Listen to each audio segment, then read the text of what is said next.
guys, and welcome to this video in which I'm going to be talking about how I got into Cambridge 3 times, and I'm going to try to fit it into 20 minutes because I honestly don't have that much time to speak. Someone else is going to use this room after, so let's get started. I feel like it sounds a bit weird to say that I got in 3 times. It did actually happen. I'm gonna try to split this video into the first time I got in, the second time I got in, and the third time I got in. And hopefully this video will be useful for anyone who's applying this year or in future years, especially if you want to get into Oxbridge and more specifically Cambridge. Okay, so we're gonna go through this video in chronological order, basically starting from the first time. The first time I got in was for undergrad degree, and it was natural sciences at Homerton College, and I did the physical sciences route. So I applied with 4 A levels, which were further maths, physics, and chemistry. The second time I got in was in 2024 for a master's in entrepreneurship, and the third time I got in was in 2025 again for a master's in entrepreneurship. So I'm going through all of those first. Oh, the second time I got in was in Homerton College as well, and the third time I got in was for Wolfson College. So the reason I'm going through all of this is because if you haven't done these degrees, it might not be that relevant for you, or as in like if you don't want to do these degrees, it might not be that relevant for you, but if it is, then stay tuned and I will go through my profile, etc. each time I apply. Also, I feel like a lot of students say my room looks really empty and white. That is kind of a thing. I just kind of like the minimal vibe, so this is my actual room. I do actually live here. It's just quite empty. Okay. Okay, so this first part is going to be dedicated to the undergrad degree. Okay, I actually applied towards the end of 2017 and beginning of 2018, which was a really long time ago now. I think it's about like 8 years ago now, but we're going to go through my profile at that time and also my personal statement as well as the interview process in the hopes that you guys will get some useful information from that experience. So I applied from an international school in Thailand called Harrow International School, and in that year there were not really that people from my school that applied. I think about like 4-ish people maybe went for an interview at Cambridge that year. There was also no online interviews at the time, so I actually had to go and do my interview in person in Homerton College. I specifically applied for Homerton College. It was not an open application, so I chose it, and the reason I chose it is actually because I looked at the admission statistics and I was like, it doesn't seem too competitive. Nobody really wants to apply there because it's far. It's like the second farthest college away from the city center, and so I was like, okay, I'm gonna apply to Homerton. So I got invited for an interview at Homerton based on the AS grades that I sent in and my personal statement. So my AS grades. This is just for informative purposes. I got 1 A star already, which was in math because I was doing math, further math, and then I got A's for chemistry, physics, and I got I got predicted an A star for, basically I got 1 A star already, and then I had 3 more predicted A stars, and I also did an EPQ, which was on stratospheric aerosols.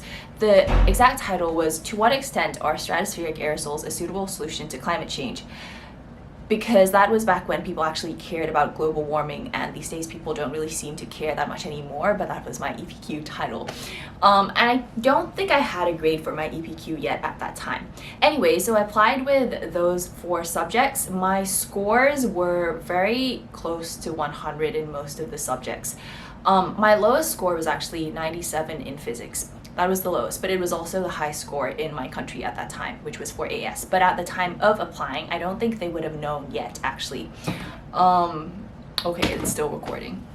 I don't think anyone knew yet at the time I was applying that I got the highest score in Thailand, but it was top in Thailand that year.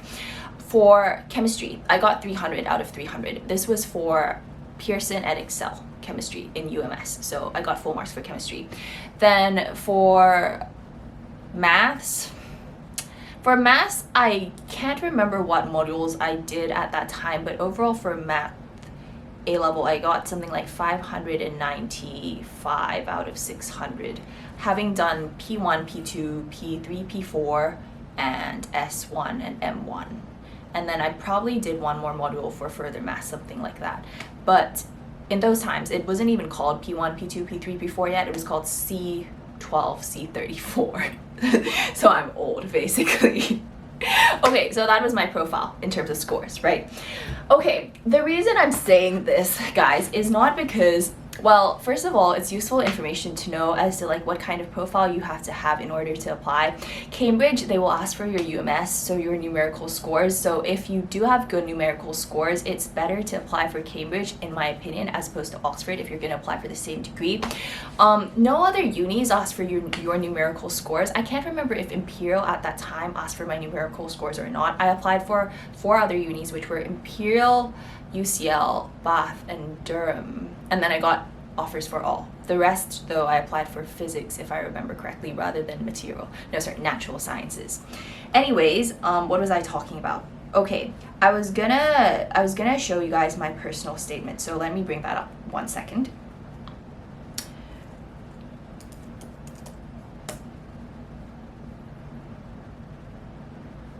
If you guys haven't started year 12 yet, or if you guys are starting year 12, this is also good to know if you are aiming for universities such as Oxbridge, what kind of scores you should be aiming for.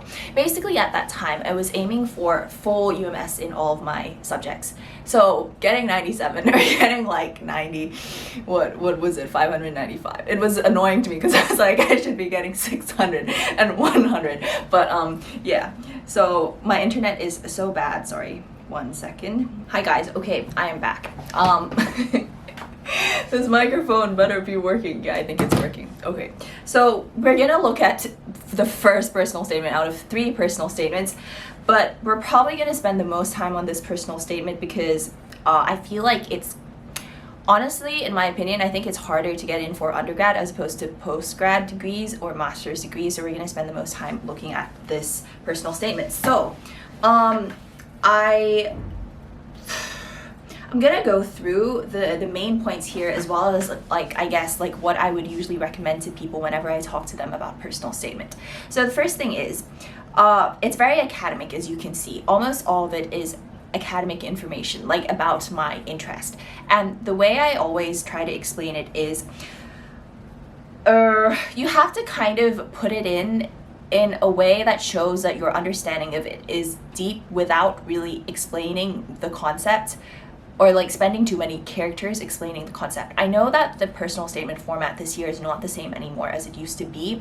However, the same concepts kind of apply, and like it's still the same thing basically. Okay, I'm gonna try to give some advice which is not your generic personal statement advice, because this video is also quite condensed. The first thing is, if you read my first sentence, just as scientific understanding has undergone paradigm shifts, the broadening and deepening of my study of science has led to paradigm shifts in my own insights into the world. Okay, so this sentence, I don't know if you guys know what paradigm shifts are, but paradigm shifts are like, let's say like, if you do physics, or maybe you don't do physics, but like, okay, let's like not give a physics example. In the past, right, people used to, actually it's fine, I'll give a physics example. In the past, people used to think the earth was flat. That was like the general belief. People used to think that the sun revolved around the earth rather than the earth revolving around the sun. But over time, people realized, oh, the earth is not flat, it's round. Over time, people realized the earth goes around the sun, not the other way around. That was considered a paradigm shift. So it's a shift in perspective in the way you view the world. So my first sentence was a kind of like a metaphor, not really metaphor, an extended idea throughout my personal statement, because I was gonna show that, okay, I care about understanding the world. The way that scientific understanding undergoes different paradigm shifts is a parallel to how my own understanding goes through paradigm shifts. So that was quite a deep idea, which I put quite a lot of effort into writing because I thought it tied together my personal statement quite well. So some advice which I commonly give to students, which is like, perhaps not the basic advice, is it's nice to have like a nice link or thread throughout your personal statement. You know, like when you write a story or something, it's nice to have like some deeper thing in it. That was the way, like that was what I was trying to put in my personal statement, something deeper. But if your subject is not a very deep subject, maybe it's not that important. Physics is kind of a deep subject, so I put that in, or I tried to put that in. Okay. The rest of the personal statement is pretty basic. It was just going through my other other stuff I did basically, which was related to my subject, and also like any achievements that I made, such as like UKMT,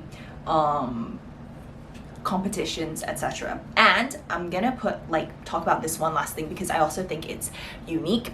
In my last paragraph, that was when I squashed together all my activities, because you're not really supposed to write that much about activities, but I was like, okay, I want to put in this tiny bit about activities. So the ones which I considered important were Gold Duke of Edinburgh Award, being a senior prefect, and chair of student academic leadership team, which was like a prefect team in my school.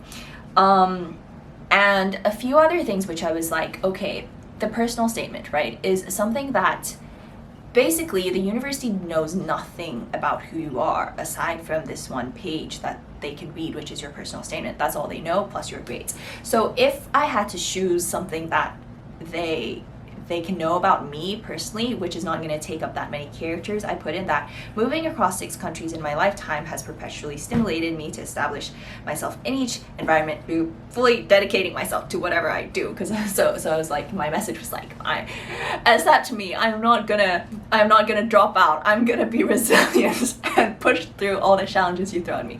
That was like my underlying message, right? Because overall you want to underlyingly convince them that you are not going to be a uni dropout, and you are going to go on into the future and do some other great things which will bring the university fame.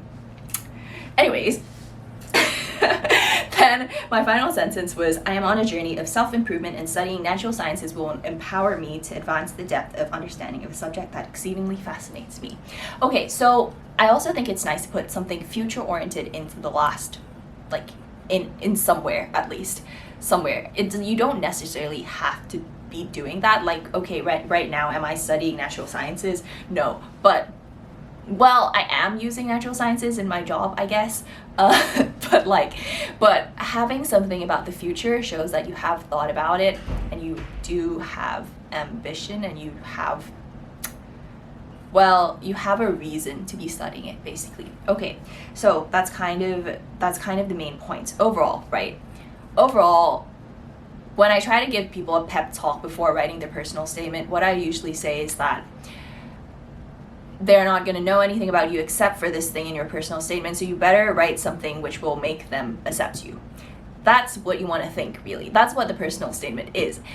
Convince them that they should take you in somehow, without sounding too too boastful or like being honest, but like you need to like make sure that all the good things that you did are in there, basically, and you want to show depth of ideas. That's what I would say. Okay, first personal statement done. After the personal statement, there were 2 other things that were needed in my application, right? The first one was my admissions assessment, NSAA, back then, Natural Sciences Admissions Assessment, which I don't think they use anymore these days. They use ESAT, I think, Engineering and Science Admissions Test. Anyways, they were kind of similar anyways. It was like multiple choice, short answer. Honestly, I don't think I did well. I thought I didn't do that well, right? But like looking back now, I think I did okay. Multiple choice, I did almost everything. The format is not the same now, so you'll have to think about like, how will this apply? The short answer questions, I did really badly in. Like, I'm pretty sure I answered like 1 or 2 questions. I don't know. I didn't finish it, basically. Anyways, at that time, I thought it was really bad. I came out and cried. Moving on to the next thing. Interview, I had 2 interviews. One of them was math and physics. One of them was math and chemistry. Because of the subjects I applied with, which were math, physics, and chemistry, and further maths, that's why my interviews were split like that, I think. The math questions were mostly fine. It was mostly graph sketching, that kind of thing. If you guys want to know more about like what are the common questions that come up, you can Google search it. Like commonly graph sketching comes up. We also, actually, I haven't really talked about this yet. The reason I'm making this video and talking about this is because this is my job. I am a university consultant. Well, I also run a university consulting business, which is called A Proud Academy, named after me. Yes, I know, very humble. Totally not narcissistic of me at all. Anyways, so I have a tutoring business called Imperial Academy, UK University Consultancy as well as Oxbridge Consulting. If you guys want any help with training for any of these skills, I know some schools will help, but some schools won't help. So if you are interested, contact me at @Neproud_Academy on Instagram, or contact the team, and I will suggest you a person who is able to help with your application. It doesn't have to be for natural sciences, by the way. We have consultants for I'm pretty sure we have them for every subject. But contact us quickly because it's going to be very busy closer to the actual test and interview season. So you should contact us now. Anyways, on to the next thing, interview. My interview was traumatic. So I went to Homerton, flew all the way from Thailand to the UK, to Cambridge for the interview, got sick, did my Imperial interview for physics a few days before my Cambridge interview, actually. Luckily, that somehow worked out. I can't remember how exactly. Then I did my interview, and on the interview day, I was very ill. I'm not sure, maybe I was just like so nervous I made myself sick. But like, I had a really bad migraine. So I was not in top performing condition, but because I was, because of all the good karma that I had collected in the past from studying, it was fine. Like, I still have the questions that I got on my phone, but I remember at that time there was like some NDA. I don't know if I can call it an NDA. There was a thing that I signed that said like, don't share your questions. So I'll just talk about it briefly. I don't think they would care anymore. It's been like many years. The math and physics one was just, I think like I just got like one major question or something like that, and then a couple of questions from my personal statement. So make sure that you know all your personal statement information well. But like the one long question was about mechanics. It was a mechanics question, which was kind of M2, M3. I think it was like around M2 level difficulty. And it was something I had just done in class, something related to centripetal motion and angular velocity, I think. But the way it started off was about asking a question about energy, kinetic energy. It was like, if I throw a ball up, maybe it wasn't about kinetic energy, it was something about throwing a ball, projectiles. What are the two ways to calculate what the highest point of throwing it up would be? Something like that. And then the two answers were, firstly, considering energy, the second, using SUVAT. So I answered that fine, and they just kept going and kept making the question more difficult until we ran out of time, basically. And in that interview, I actually got the last question wrong. Like, I did the calculations all until we got to the end bit. They were like, can you check if this answer that you got to is correct? Like, it was probably an equation that I had to derive related to like a spinning wheel. I checked the dimensions on both sides. It weren't equal to each other, so I knew that it was wrong, but they still took me on anyways.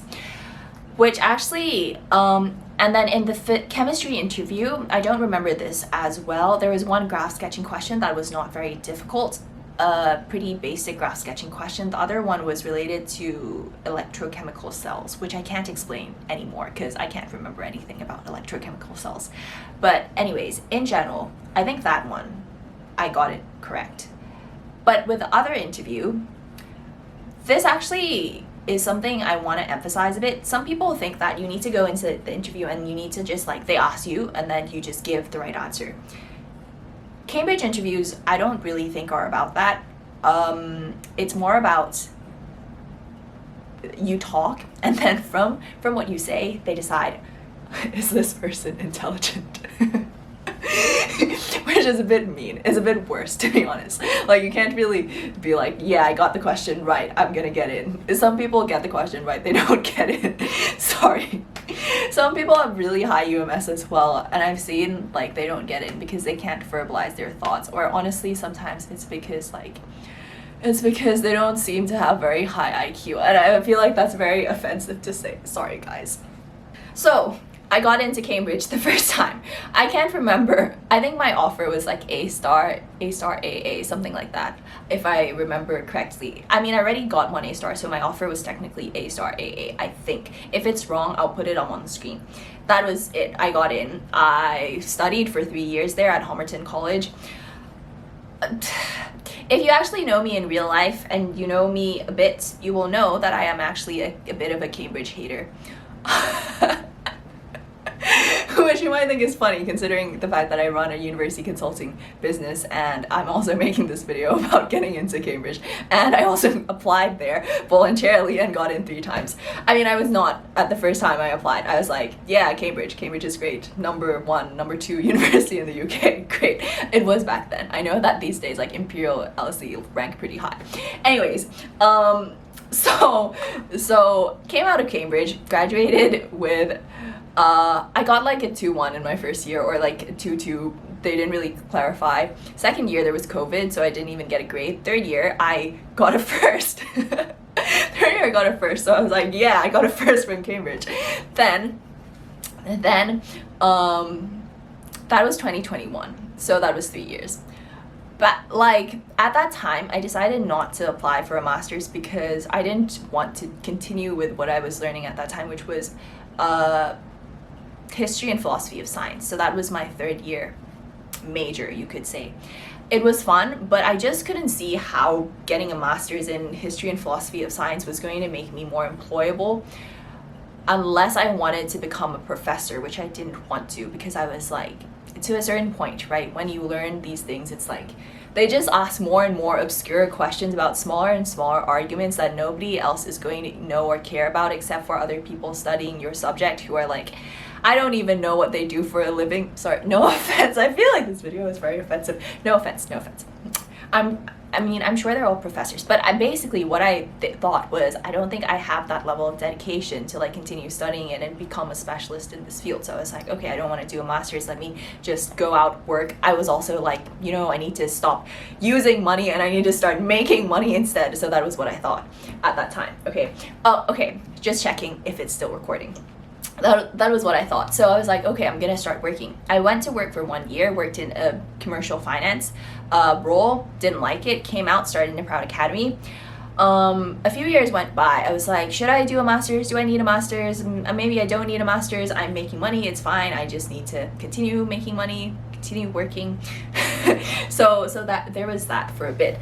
But to a certain point, right, once I got to around like 2024, I got over most of my Cambridge trauma and I was like, maybe I should do a master's. Not at Cambridge. I didn't think specifically about what uni, but I looked up, at that time I wanted to do something relating to similar to an MBA perhaps. To be honest, I also considered some like weird options like fashion school. Because I'm so fashionable. But I was just like searching for a bunch of programs. Thought about going to the US as well, like Stanford or somewhere. Decided not to because it was so expensive, and with an MBA you need to have a reference from your boss or manager basically, and I wasn't working in a corporate job at that time, so I was like, how am I supposed to get any kind of reference? 2024 rolls around. I come across this degree, Master's in Entrepreneurship, Cambridge, online part-time. It's affordable, and I was like, okay. The requirements as well, actually. For most MBAs, you need to take a GMAT or GRE exam, but for this Master's in Entrepreneurship course, you don't have to if you get a first from your degree. So I was like, wow, my first that I almost didn't get, that I got by a few decimal points, actually came in handy. This degree, I don't even have to do a GMAT, I don't even have to do a GRE. I got a Cambridge degree, so it shouldn't be that hard for me to get in. That was basically what I thought. So I applied for this Master's in Entrepreneurship. Pretty easy application, to be honest, guys. I don't think they take on that many people. They take on like 40-50 people a year, something like that, I think. Haven't started yet, so I don't know for sure, but they don't take on that many people. But I don't think it's that hard to get in because actually maybe it is hard to get in. Rewind. I didn't, at that time, for me, I didn't think it was going to be that hard to get in because I already had a Cambridge bachelor's. And when you're doing a bachelor's and let's say you wanted to go on and continue doing a master's, that transition is actually not that difficult. So I thought it shouldn't be that difficult for me to get into this master's. Essentially, that was my thought. And I didn't want to do an MBA, but I did want to do a business related degree, so I went for this one. Okay, so in that one, there were 3 steps to the application process. The first one was a reference, professional and academic reference. The second one was written application, so similar to a personal statement, which I will show you guys parts of in a bit. The third part was an interview. I know this is getting very long, but I hope it's still useful. Basically, I guess the main point here is, like I said, my good karma that I collected from before, from surviving my Cambridge degree and getting into Cambridge the first time and graduating from Cambridge the first time, helped me get into my second Cambridge application, essentially. I would say so. But I also wrote about my my business, which was Imperial Academy, and like what my aims were with the business at that time, and that was mainly what I wrote about in my application. For my reference, this was very interesting, actually. I feel like it was fated destiny. So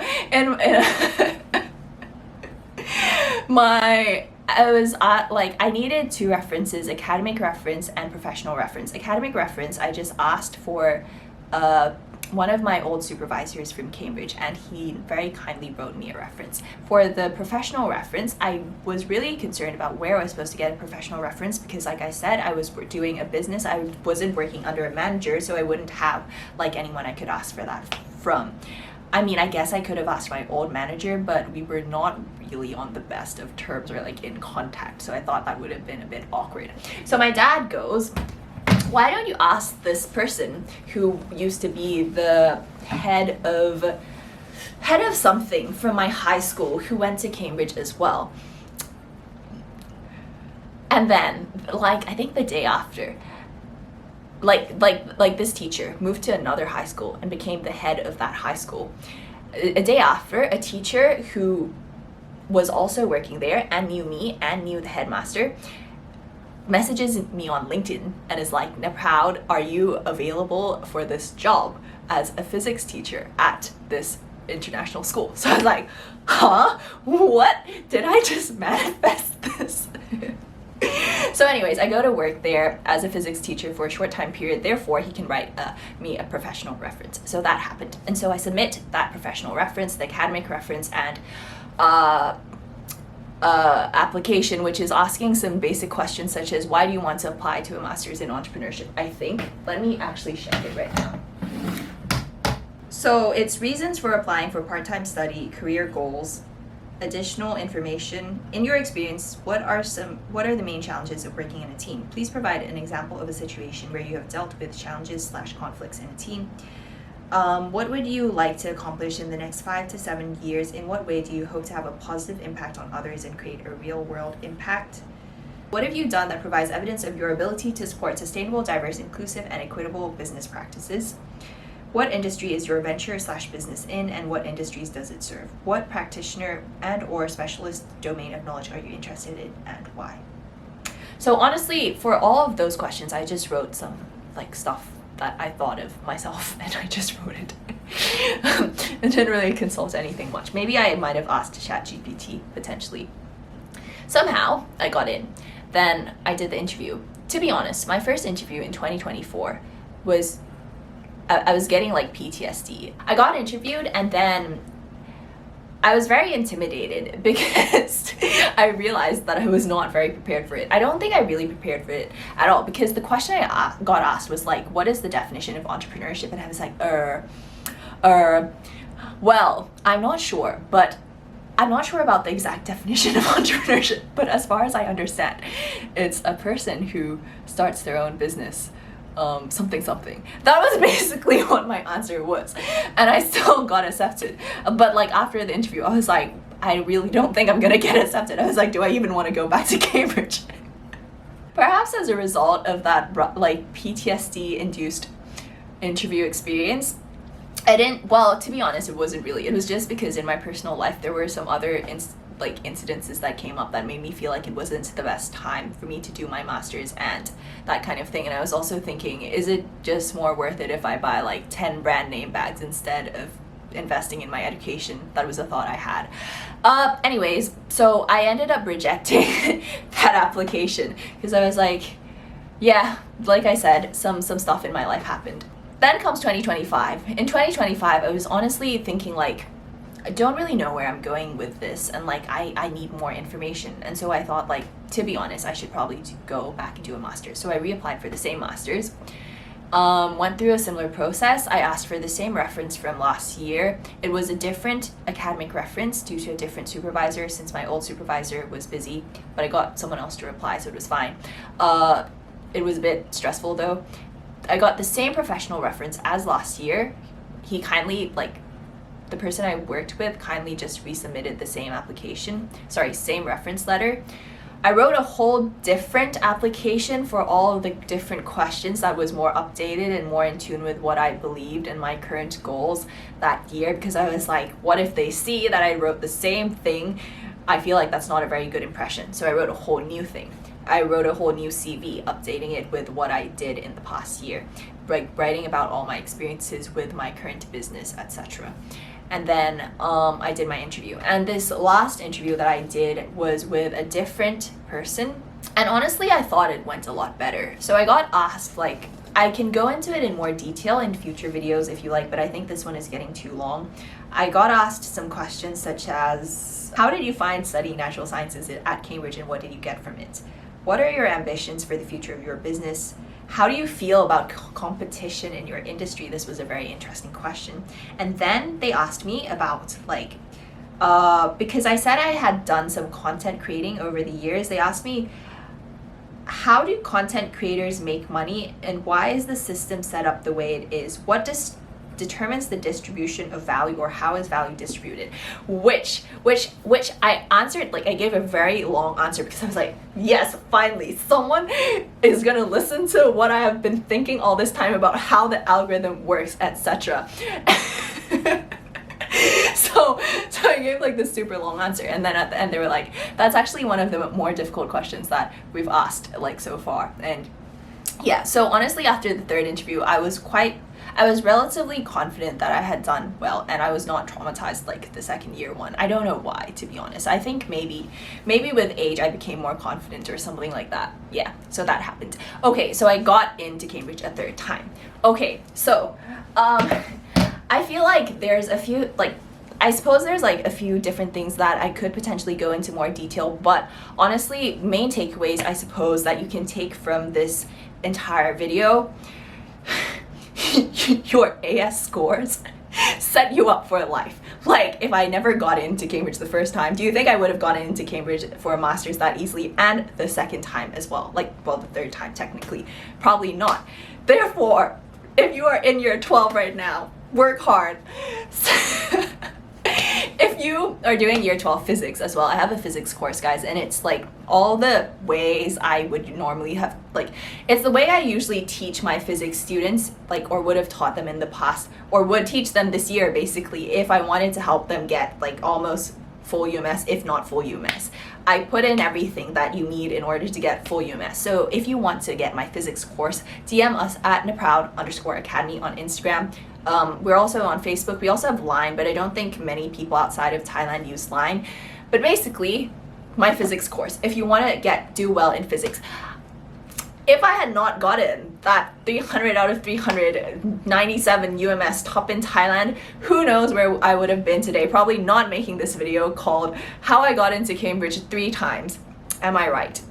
If you also are interested in applying for Cambridge or Oxford or other UK universities this year, and you need help with writing your personal statement or any other parts of the application process, such as the admissions assessment or the interview process, contact us as well. We do that too.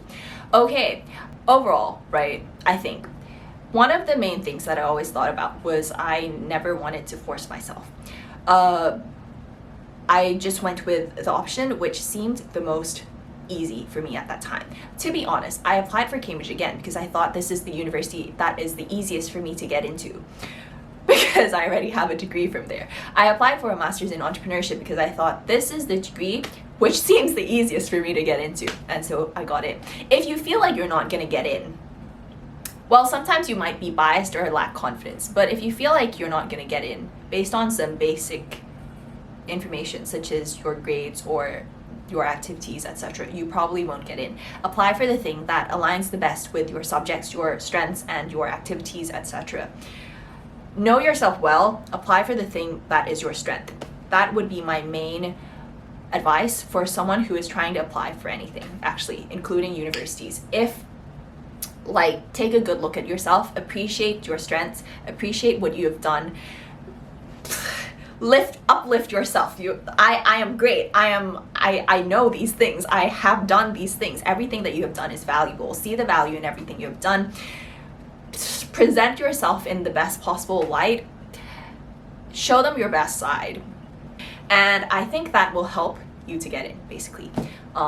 Yeah, know yourself well. Apply for something that you will get into. I don't know if this is bad advice or good advice. Okay, that's it, guys. This video is really, really long. Subscribe. Thank you so much for watching, and I will be making some more videos later. Comment below any questions that you have. I probably won't answer them individually, but I will make future videos about it. Thanks for watching, guys, and peace. See you. Bye.